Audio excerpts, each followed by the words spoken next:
আসসালামু আলাইকুম ওয়ারাহমাতুল্লাহি ওয়াবারাকাতুহু। আপনি কি কখনো এমন মুহূর্তে পড়েছেন যেখানে একদিকে আপনার পরিবারের ক্ষুধা আর অন্যদিকে আপনার সততা, যেখানে একটু মিথ্যে বললেই সব সমস্যা শেষ, কিন্তু সেই মিথ্যেটাই আপনার ভেতরে কাঁটার মতো বিঁধে থাকে? আজকের গল্পটা এমন একজন মানুষের যে মরুভূমির বুকে এক টুকরো জমি নিয়ে বেঁচে থাকত।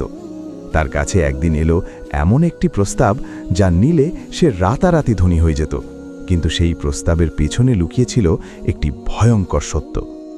সে কি করেছিল আর আল্লাহ তাআলা তার বিনিময়ে কি দিয়েছিলেন? গল্পটা শেষ পর্যন্ত শুনুন, কারণ এই গল্পের শেষ অংশটাই আপনার জীবন বদলে দিতে পারে।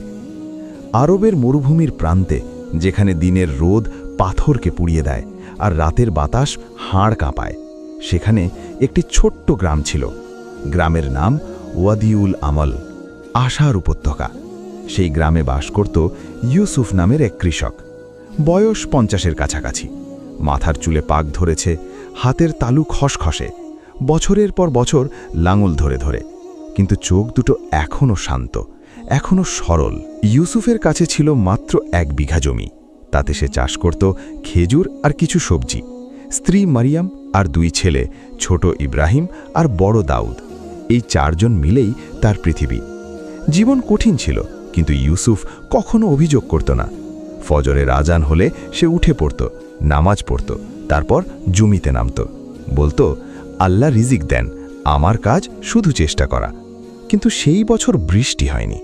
3 মাস ধরে আকাশ শুকনো, খেজুর গাছ ঝরে পড়ছে, সবজি শুকিয়ে মাটির সাথে মিশে যাচ্ছে, গোলায় যা ছিল তাও ফুরিয়ে আসছে।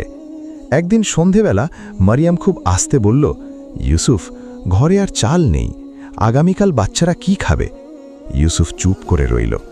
বাইরে মরুভূমির বাতাস শোঁ শোঁ করছে, আকাশে তারা ফুটেছে। সে আকাশের দিকে তাকিয়ে বলল, আল্লাহ জানেন। পরদিন সকালে এলো সালেম।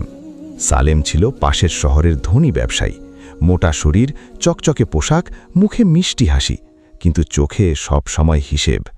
সে ইউসুফের সামনে বসে বলল, শুনলাম তোমার কষ্ট হচ্ছে, আমি তোমাকে সাহায্য করতে চাই। ইউসুফ বলল, কি সাহায্য? সালেম বলল, তোমার এই 1 বিঘা জমিটা আমার কাছে বেচে দাও, আমি দাম দেব 50 দিনার। এই টাকায় তুমি 2 বছর সংসার চালাতে পারবে।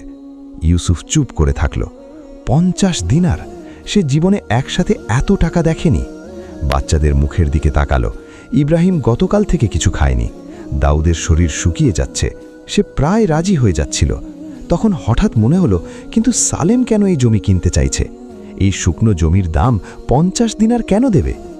সে বলল, একটু সময় দাও, আমি ভাবব। সালেম চলে গেল। সেদিন রাতে ইউসুফ তার পুরনো প্রতিবেশী আবু হামিদের কাছে গেল। আবু হামিদ বৃদ্ধ মানুষ, অনেক অভিজ্ঞতা। ইউসুফ সব খুলে বলল।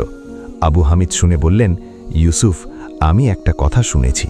শহরের লোকেরা বলছে তোমার জমির নিচে একটা পানির উৎস আছে, আন্ডারগ্রাউন্ড ওয়াটার।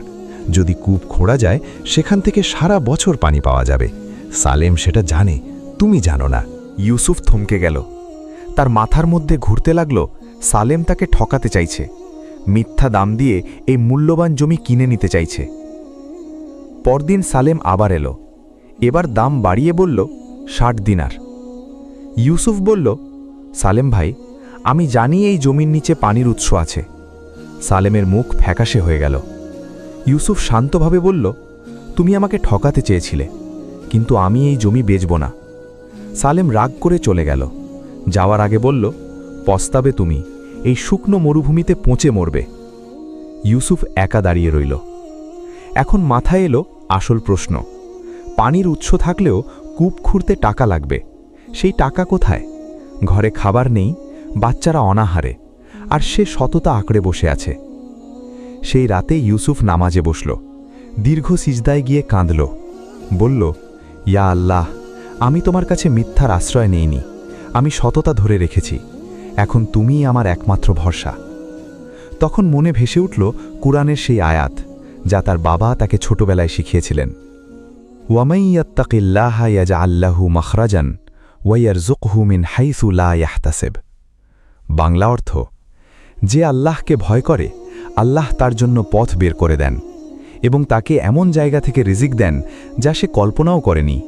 সূরা তালাক 2-3 ইউসুফ চোখ মুছল, বুকের ভেতর কোথাও একটা শান্তি নামল। পরদিন ভোরবেলা ইউসুফ ফজর পড়ে বাইরে এলো, দেখল জমির সামনে দাঁড়িয়ে একজন বৃদ্ধ মানুষ, সাদা দাড়ি, পরিষ্কার পোশাক, চোখে অদ্ভুত এক প্রশান্তি। বৃদ্ধ বললেন, তুমি কি ইউসুফ? ইউসুফ বলল, জি। বৃদ্ধ বললেন, আমি শহর থেকে এসেছি, আমার নাম শায়েখ মাহমুদ। আমি শুনেছি তুমি গতকাল একটি অন্যায় প্রস্তাব প্রত্যাখ্যান করেছ। সালেম আমার পুরনো পরিচিত, সে আমার কাছেও একবার এসেছিল এই জমির বিষয়ে পরামর্শ নিতে। ইউসুফ অবাক হয়ে তাকিয়ে রইল। শায়েখ মাহমুদ বললেন, আমি একজন কূপ খননকারী দলের মালিক, আমি তোমার জমিতে বিনামূল্যে কূপ খুঁড়ে দেব, বিনিময় শুধু একটাই শর্ত। কি শর্ত? ইউসুফ কাঁপা গলায় জিজ্ঞাসা করল। শর্ত হল, এই কূপের পানি শুধু তুমি একা ব্যবহার করবে না, পুরো গ্রামের মানুষ ব্যবহার করতে পারবে, গরিব ধনী সবাই। এটা হবে সাদকায়ে জারিয়া, তোমার পক্ষ থেকে।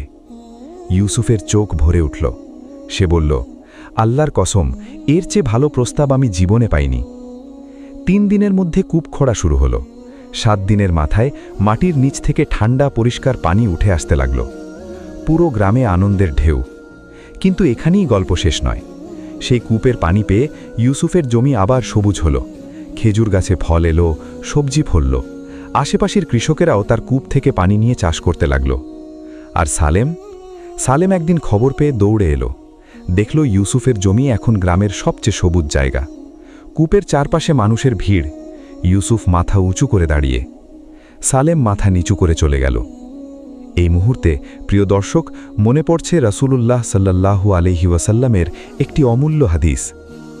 হাদিসটি হল, আন আবি হুরাইরাতা রাদিয়াল্লাহু আনহু قال قال رسول الله صلى الله عليه وسلم إن الله لا ينظر إلى صوركم وأموالكم ولكن ينظر إلى قلوبكم وأعمالكم। বাংলা অর্থ, নিশ্চয়ই আল্লাহ তোমাদের চেহারা ও সম্পদের দিকে তাকান না, বরং তিনি তাকান তোমাদের অন্তর ও আমলের দিকে। সহিহ মুসলিম 2564। ইউসুফের কাছে টাকা ছিল না, জমি ছিল শুকনো, কিন্তু তার অন্তর ছিল পরিষ্কার, আর আল্লাহ সেই পরিষ্কার অন্তরকেই দেখেছিলেন। সেই রাতে ইউসুফ তার 2 ছেলেকে কাছে বসিয়ে বলল, দেখো বাবারা, আজ আমরা যা পেয়েছি এটা আমার বুদ্ধি বা পরিশ্রমের ফল না, এটা আল্লাহর রহমত, কারণ আমি মিথ্যার পথে যাইনি। ছোট ইব্রাহিম বাবার গলা জড়িয়ে ধরল। ইউসুফের চোখ ভিজে গেল। মারিয়াম দূর থেকে দেখছিল, সে চোখ মুছল, কিন্তু মুখে হাসি। প্রিয় দর্শক, ইউসুফের এই গল্প শুধু একজন কৃষকের গল্প নয়, এটা আপনার আমার সকলের গল্প। আমরা প্রতিদিন এমন মুহূর্তে পড়ি যেখানে একটু সুবিধার জন্য একটু সত্য বাকিয়ে দেওয়া যায়, একটু অন্যায় করলেই সংকট কেটে যায়, কিন্তু সেই পথে যারা হাঁটে আল্লাহর বরকত তাদের থেকে সরে যায়। আজকের গল্প থেকে 3টি শিক্ষা নিয়ে যান। 1. সততাই সবচেয়ে বড় বিনিয়োগ। ইউসুফ সততা ধরে রেখে 50 দিনার হারিয়েছে, কিন্তু পেয়েছে সারা জীবনের রিজিকের উৎস। আল্লাহ কখনো সৎ মানুষকে খালি হাতে রাখেন না। 2. বিপদে আল্লাহর কাছে ফিরুন, মানুষের দরজায় নয়। ইউসুফ যখন সিজদায় গিয়ে কাঁদল, তখনই পরিবর্তন শুরু হলো। আপনার জীবনের সবচেয়ে কঠিন রাত্রিতে নামাজের জায়নামাজে বসুন। 3. নিজের সুবিধার চেয়ে মানুষের কল্যাণ বেছে নিন। ইউসুফ কূপের পানি পুরো গ্রামের সাথে ভাগ করে নিল। সেই উদারতাই তার জীবনে বরকত এনে দিল। আল্লাহ তাদেরকেই বেশি দেন যারা পাওয়ার পরেও ভাগ করতে জানে। প্রিয় দর্শক, আপনার জীবনেও হয়তো এখন কোনো শুকনো মরুভূমির সময় চলছে, হয়তো মনে হচ্ছে সব শেষ, কিন্তু মনে রাখবেন, ইউসুফের জমির নিচেও পানি ছিল, সে জানত না। আপনার জীবনেও আল্লাহর রিজিক রেখেছেন এমন জায়গায় যা আপনি এখনও কল্পনাও করেননি। শুধু সৎ থাকুন, ধৈর্য ধরুন, আল্লাহর ওপর ভরসা রাখুন। প্রিয় ভাই ও বোনেরা, এই গল্পটা আমি আপনাদের জন্য বলেছি কারণ আমি বিশ্বাস করি আমাদের প্রত্যেকের জীবনে ইউসুফের মতো একটি মুহূর্ত আসে। সেই মুহূর্তে আমরা কোন পথ বেছে নিই সেটাই আমাদের গল্প লিখে দেয়। আল্লাহ আমাদের সবাইকে সততার ওপর অবিচল রাখুন, আমাদের রিজিকে বরকত দিন, আমাদের পরিবারকে হেফাজত করুন। একটি ছোট্ট দোয়া দিয়ে শেষ করি। রব্বানা আতিনা ফিদ দুনিয়া হাসানাতান ওয়াফিল আখিরাতি হাসানাতান ওয়াকিনা আযাবান নার।